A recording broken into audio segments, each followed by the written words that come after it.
మీరు ఇలా ఉండడానికి మీకు రీజన్స్ ఉండొచ్చు, కానీ మీ వల్ల మా నాన్నగారు చనిపోయారు. అందుకే ఈ రివెంజ్. రివెంజా? ఏంటండి మీరు ఇలా సడన్గా మాట్లాడేసరికి నాకేం అర్థం కావట్లేదు. కానీ ఒక్కటి మాత్రం చెప్పగలనండి, నేను మిమ్మల్ని నిజంగానే ప్రేమిస్తున్నాను. మీరు ప్రేమించలేరు భోగి గారు, నేనే మిమ్మల్ని ప్రేమించేలా చేశాను. ఒక్కసారి మన మధ్య జరిగిందంతా రివైజ్ చేసుకోండి, మీకే అర్థమవుతుంది. నాదెక్కడో కుకట్పల్లి, అలాంటిది నేను అప్పడగడానికి మణికొండ ఎందుకు వస్తాను? మీకోసమే వచ్చాను. అప్పటి నుండి ఇప్పటి వరకు జరిగిన ప్రతిదీ నేను ప్లాన్ చేసిందే. మనం ఫ్రెండ్స్ అవ్వడం, ఆ రోజు నైట్ మీరు కాల్ చేయగానే నేను మీ దగ్గరికి రావడం, నా ప్రాబ్లమ్స్ అన్ని మీతో షేర్ చేసుకోవడం, మీరు నేను నవ్వేలా చేయడం, ఇదంతా నేను ప్లాన్ చేసిందే. ఎందుకంటే ఒక అమ్మాయి ప్రాబ్లమ్స్లో ఉందంటే మీ అబ్బాయిలకు ఎక్కడలేని మోటివేషన్ స్కిల్స్ పెరుగుతాయి కదా. మళ్ళీ ప్రేమించిన అమ్మాయి అయితే ఏదైనా చేసేయాలనుకుంటారు. సో మీరు నాకు దగ్గరయ్యే ఛాన్స్ ఇచ్చాను, నేను కూడా మీకు దగ్గర అవుతున్నా అనే హోప్స్ మీకు క్రియేట్ అయ్యేలా చేశాను. ఇందులో నా దరిద్రం ఏంటో తెలుసా? నా లైఫ్లో ఎవరి వల్ల అయితే ప్రాబ్లమ్స్ వచ్చాయో ఇన్ని రోజులు తనకే నా ప్రాబ్లమ్స్ చెప్పాల్సి వచ్చింది.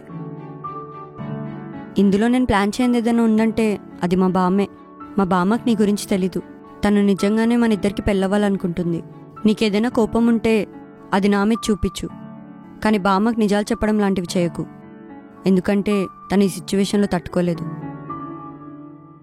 నాకు తెలుసు మీరు మంచివారే, మీ సిచ్యువేషన్సే మిమ్మల్ని ఇలా బిహేవ్ చేసేలా చేశాయి. నేను ఇంకా మీ రివెంజ్ వర్స్ట్గా ప్లాన్ చేశాను. కానీ మిమ్మల్ని అర్థం చేసుకున్నాక మనీ తీసేసుకొని 2 మంచి మాటలు చెప్తే సరిపోతుంది అనిపించింది. అమ్మయ్య, నేను ఇప్పుడు ఈ డబ్బులతో అప్పులన్నీ తీర్చేసి మా బామ్మని మిగతా డబ్బులతో హ్యాపీగా చూసుకోవచ్చు.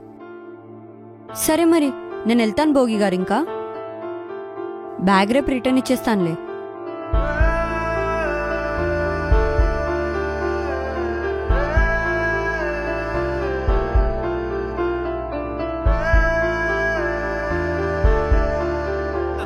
ఓయ్ హరీష్, ఓయ్ రాజేష్, ఈ మంత్ వడ్డీ ఏది? ఏంటి ఫోన్ లిఫ్ట్ చేస్తలేదు? అన్నా కొద్దిగా ఇంట్లో పరిస్థితులు బాగాలేదు, ఈ నెలది వచ్చే నెలది కలిపి పై వచ్చే నెలలో కట్టేస్తానన్నా. మరి నేనేం చేయాలి? సరే అయితే నువ్వు నా దగ్గర గోల్డ్ దగ్గర పెట్టావు కదా, దాన్ని నమ్మేసి నేను కూడా ఫోన్ లిఫ్ట్ చేస్తా మానేస్తాను. నన్ను చూసుకుంటావు నువ్వు? కష్టం కదా, మూసుకుని వడ్డీ కట్టి మంత్ ఒక 10 రోజులు టైం అన్నా కట్టేస్తా. సరే అన్నా, ఎలా కట్టాలో ఏంటో. 10 రోజులు వడ్డీ కట్టాలి, లేకపోతే నేను గోల్డ్ అమ్మేస్తాను. మర్యాదకి వడ్డీ కట్టు. ప్రతి మధ్యతరగతి కుటుంబం మీద మోయలేనంత బరువు, దాచుకోలేనంత బాధ ఉంటాయి. అదే సమయంలో నువ్వు వెళ్ళి వాళ్ళకున్న కొంచెం ధైర్యాన్ని కూడా చంపేస్తున్నావురా.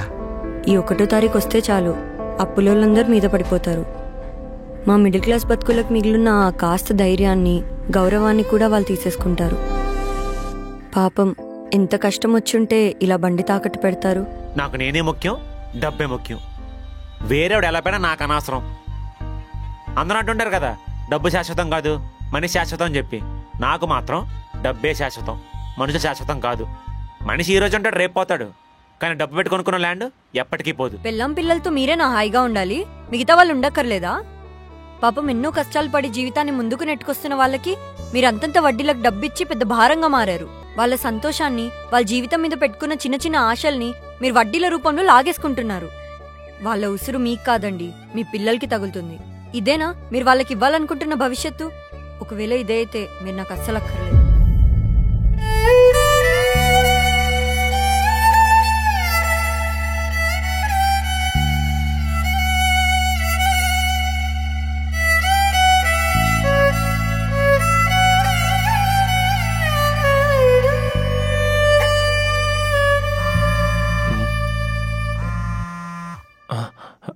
ఈవిడేంటి నాకు కాల్ చేస్తున్నారు? హలో హలో భోగి గారు. మంగగారు చెప్పండి. మీతో కొంచెం మాట్లాడాలి. నాతో మాట్లాడాలా? మీరు టెన్షన్ పడకండి, అంటే నార్మల్గానే మాట్లాడదామని అడిగాను. సరే అండి చెప్పండి. ఫోన్లో కాదు, కలిసి మాట్లాడదామా? కుదిరితే ఒకసారి వాళ్ళ ఇంటికి వస్తారా? ఈవినింగ్ వస్తానండి.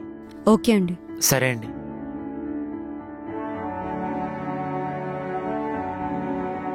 చెప్పండి. మీకు మా నాన్నగారే నీలం భాస్కర్ రావు అని ముందే తెలుసా? తెలుసండి, మన బామ్మగారు ఫోటో చూపించారు. మీకెలా తెలుసండి? బామ్మగారు చెప్పారా? అంటే మీకు కనిపించకుండా నాన్న ఫొటోస్ అన్నీ ఒక షెల్ఫ్లో దాచాను. మొన్న అందులోంచి ఒక ఫోటో మిస్ అవుతే బామ్మని అడిగితే మీకు చూపించి వేరే చోట పెట్టానని చెప్పింది. ఆ, మరి తెలిసి కూడా ఆ రోజంతా సైలెంట్గా ఎందుకున్నారు?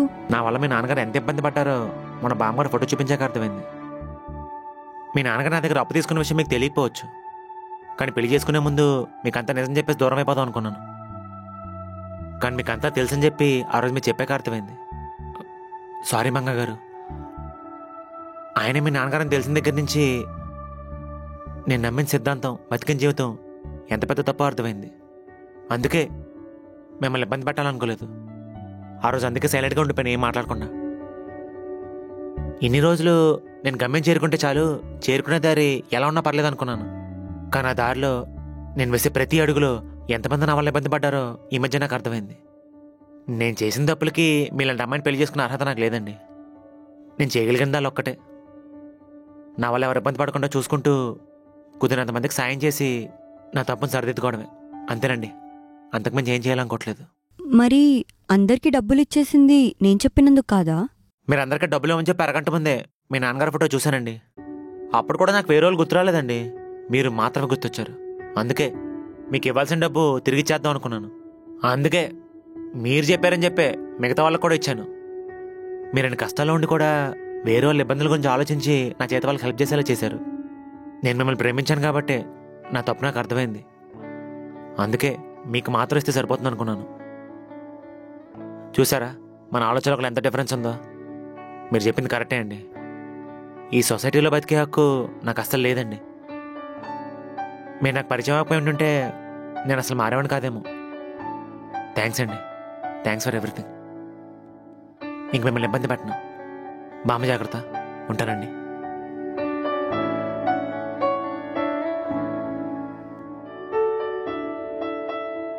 ఇష్టమేముందండి, ఈరోజు కాకపోతే రేపు వస్తుంది. కానీ బామ్మ చూడండి ఎంత హ్యాపీగా ఉన్నారో. అది రోజు అవుద్దా? చివరి రోజులో వాళ్ళకి మనం ఇవ్వాల్సింది డాక్టర్లు, మందులు కాదండి, వాళ్ళతో స్పెండ్ చేసే ఒక క్వాలిటీ టైం, అలాగే బరువులేని ఆలోచనలు. మీ క్వశ్చన్ చెప్పనా, అందరూ ఏదో ఒక రోజు పోవాల్సిందే. కాకపోతే ఎలాంటి రిగ్రెట్స్ లేకుండా మంచి ఆలోచనలతో పోవడం ఒక గొప్ప వరం అండి. అలాంటిది వాళ్ళకి మనం ఇస్తే చాలు. మీకు ఎలాంటి అమ్మాయి కావాలి? పెద్ద ఫ్యామిలీ ఉన్న అమ్మాయా లేదా ఎవరు లేని అమ్మాయా? మన ఫ్యామిలీ మాత్రం మనం నిజంగా ప్రేమిస్తారండి, వేరే వాళ్ళంతా ఎక్కడ చోట దొరికేస్తారు. అందుకే నేను లైఫ్లో కోరుకునేది ఒక ఫ్యామిలీ. నేను ఎప్పుడెప్పుడు ఇంటికి వస్తానని చెప్పి ప్రతిరోజు నా కోసం వెయిట్ చేసే నా భార్య, పిల్లలు. నా లైఫ్లో రెండే ఇంపార్టెంట్ అండి, ఫ్యామిలీ, మనీ.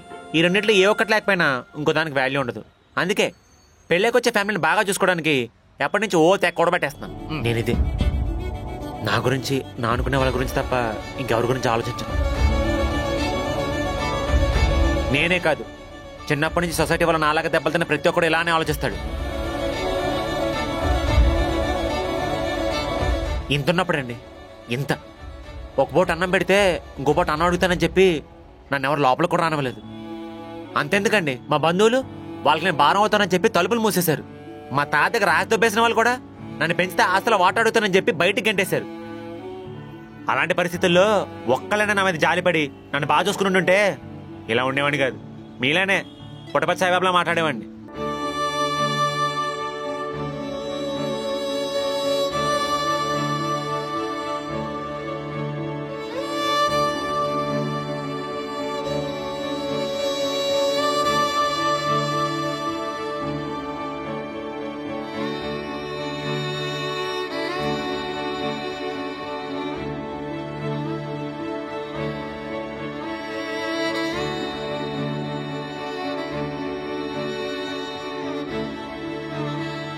ఎందుకండి కాల్ లిఫ్ట్ చేయట్లేదు? చెప్పాను కదండి, నేను మిమ్మల్ని ఇక్కడ డిస్టర్బ్ చేయనని చెప్పి. జరిగిందని ఎలాగో మార్చలేం కదా, ఇంకా దాని గురించి ఆలోచించడం మానేయండి. ఆలోచించకుండా ఎలా ఉంటానండి? పుట్టినందుకు ఒక్కరోజు కూడా మనిషిలా బతకలేదు. నన్ను కన్న పాపానికి నేను ఇబ్బంది పెట్టిన వాళ్ళందరూ మా అమ్మ నాన్న తిట్టుకుంటూ ఉంటారు. నేను ఒకటి చెప్తా, వింటావా? అంటే మొన్నటితోటే నా రివెంజ్ అయిపోయింది. ఇప్పుడు నాకు నీ మీద ఎలాంటి కోపం లేదు. నువ్వు వింటానంటే చెప్తాను. చెప్పండి. తప్పులు అందరు చేస్తారు భోగి. చెప్పాలంటే అమ్మ నాన్నలతో కలిసి మంచి కుటుంబంలో పెరిగిన వాళ్ళే పెద్ద పెద్ద తప్పులు చేసిన వాళ్ళు ఉన్నారు. అక్కడ పాయింట్ ఏంటంటే తప్పు చేయడం తప్పు కాదు, ఆ తప్పును రియలైజ్ అవ్వకుండా మళ్ళీ మళ్ళీ అదే తప్పు చేయడం అంతకంటే పెద్ద తప్పు. నువ్వు ఇప్పటికైనా రియలైజ్ అయ్యావు కదా, నలుగురిలో ఒక్కడిలా కాకుండా నలుగురితో ఒక్కడిలా బతుకు. మీరు ఎన్నైనా చెప్పండి, నా మైండ్లో నుంచి అవేం పోవట్లేదు. నేను నార్మల్ అవడానికి కొంచెం టైం పడుతుంది. భోగి, మనం పెళ్లి చేసుకుందామా?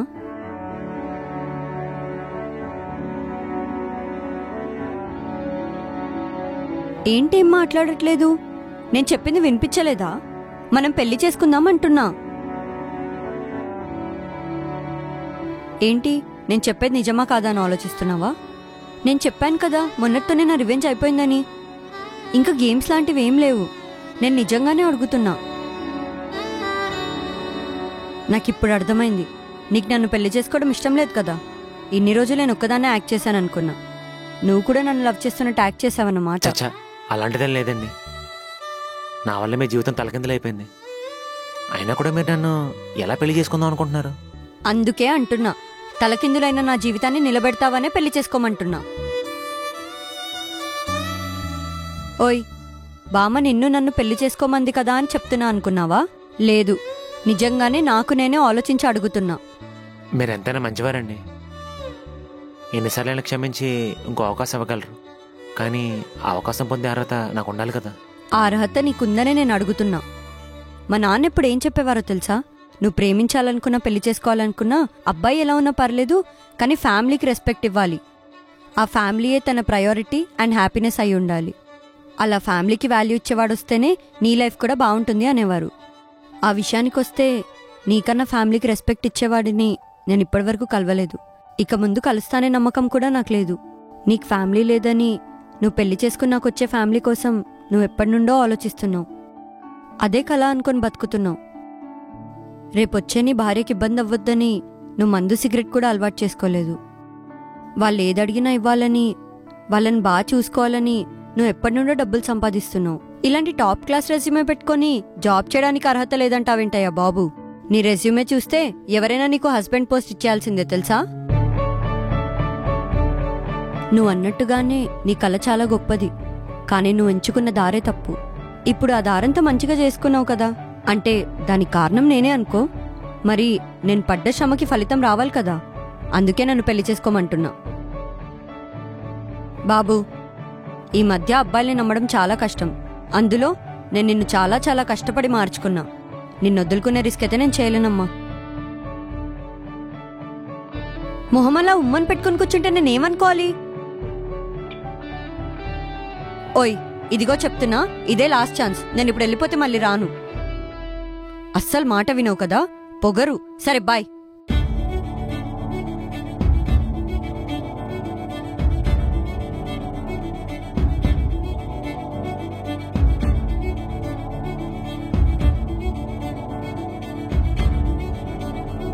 నేను కూడా మేము వదులుకునే రిస్క్ చేయలేండి.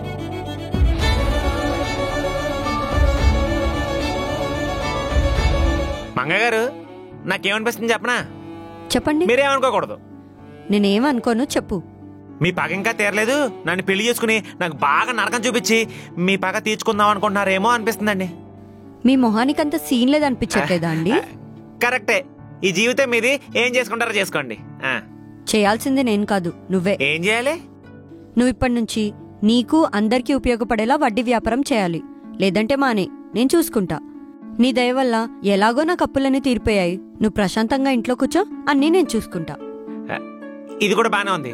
మంగ గారు, మీకు ఇంకో విషయం చెప్పాలి. ఏంటది చెప్పు. నాకు ఒక సూపర్ పవర్ ఉందని చెప్పాను కదా. చెప్పావు. అదేంటంటే ఎవరికి కనిపించిన మా తాత నాకు మాత్రం కనిపిస్తాడు అనమాట. అందుకే అప్పుడు కొంచెం స్టార్టింగ్ లో కొంచెం వేడిగా బిహేవ్ చేశాను. ఇప్పుడు నేను ఇదంతా నమ్మాలంటే, లేకపోతే మీరు వెనకాల పెట్టుకున్న ఫింగర్స్ నేనని చెప్పేస్తాను.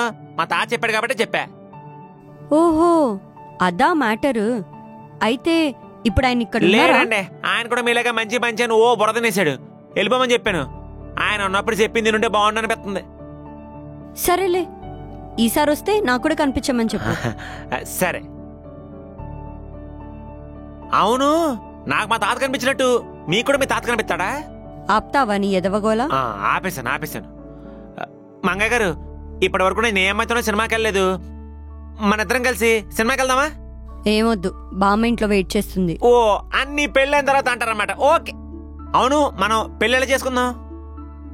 ప్రాసెస్ నాకంత ఐడియా లేదు, కానీ పంతులు గారు ఉంటారు కదా, ఆయన చూసుకుంటారులే. ఎదవెటకరమా? నేను అన్నది అది కాదు. సింపుల్ గా చేసుకుందామా లేకపోతే గ్రాండ్ గా చేసుకుందామా అని అడుగుతున్నా. ఆ, నీకెలాగో ఎవ్వరు లేరు, ఆ, నాకు ఒక 10 మంది కంటే ఎక్కువ రారు. ఆ. పంతులు గారిని దగ్గరలో ఒక మంచి ముహూర్తం చూడమని చెప్పి గుడిలో చేసేసుకుందాం. మ్మ్. మన కోసం కాకపోయినా బామ్మ కోసం త్వరగా చేసుకోవాలి. Correct point. మంగయ్య గారు, ఇంకొక విషయం, మీ యాక్టింగ్ స్కిల్స్ మామూలుగా లేవు తెలుసా? నాకు కొంచెం కూడా డౌట్ రాలేదు. హ్మ్. అలా యాక్టింగ్ చేస్తూ చేస్తూనే మీకు పడిపోయా భోగి గారు. నాకు ఇది కూడా తేడా కొడుతుంది. ఇది కూడా స్కెచ్ ఏమో అని చెప్పి. Sketch sketch sketch